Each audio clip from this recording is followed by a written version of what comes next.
kilig na sa nang ako lumaranas ani kasi warrior na po di.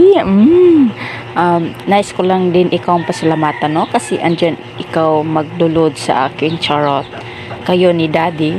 So maraming salamat sa inyo. At saka po kay mahal kita. Ay nako pang model queen oh char.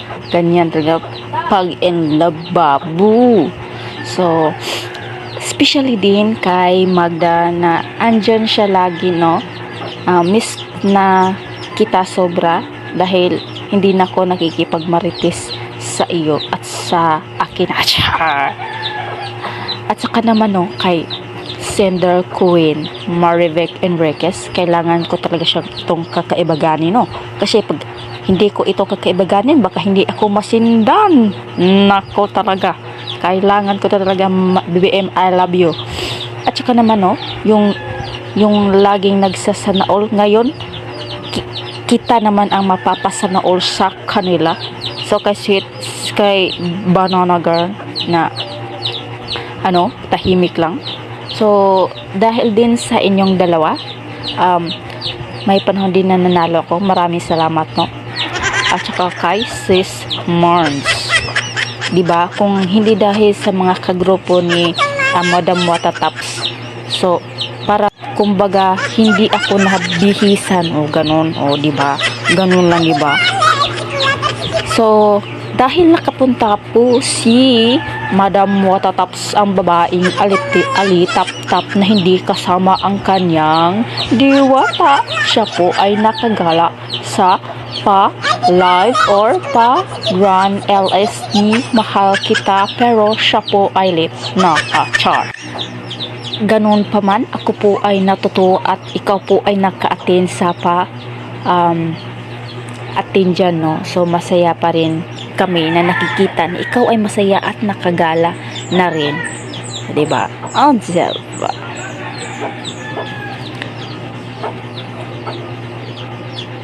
Ay nako naman ang busy talaga nila diba? Tingnan nyo yan mamaya. May babaeng nag-ala Miss Universe. Hindi niya parang napapakyot kaya pala sana all hindi niya lang alam na may yung manang niya ay nasa gilid lang pala niya. Diba? Ang tadhana nga naman, no? At naman na mukha ni mahal kita, parang gigitik. So, maraming salamat sa inyo, no? Ganun lang, no?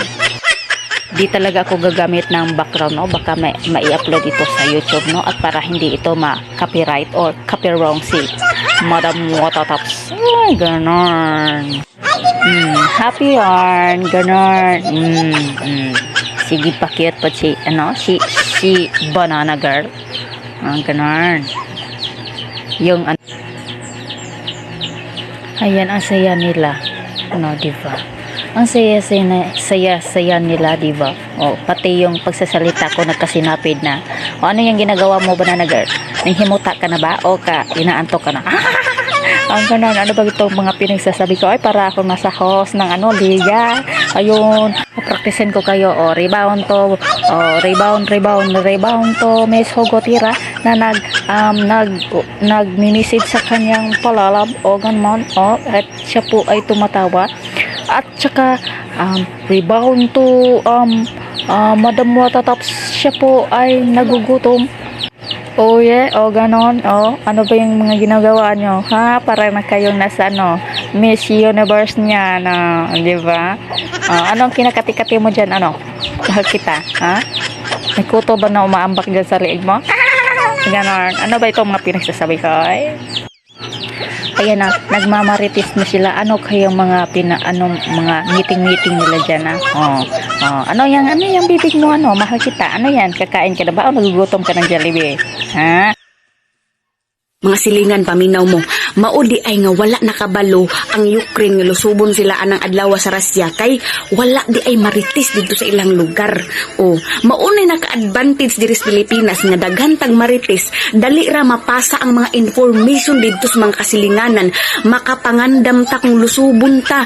Mauna nga ang kaning mga marites sa ato ang lugar ha. Mauni ayaw ninyo awaya kay dako kay advantage sa Pilipinas nga naatay marites diring daghan ha. Kay ano, ang mga marites di ba dali nila maditik ang tao nga kaning tawhana kuan gining tawhana o ana ug may mga bag-ong mga tao sa atong lugar di ba sila moy dali ra kay makahibalog unsa nang tawhana sila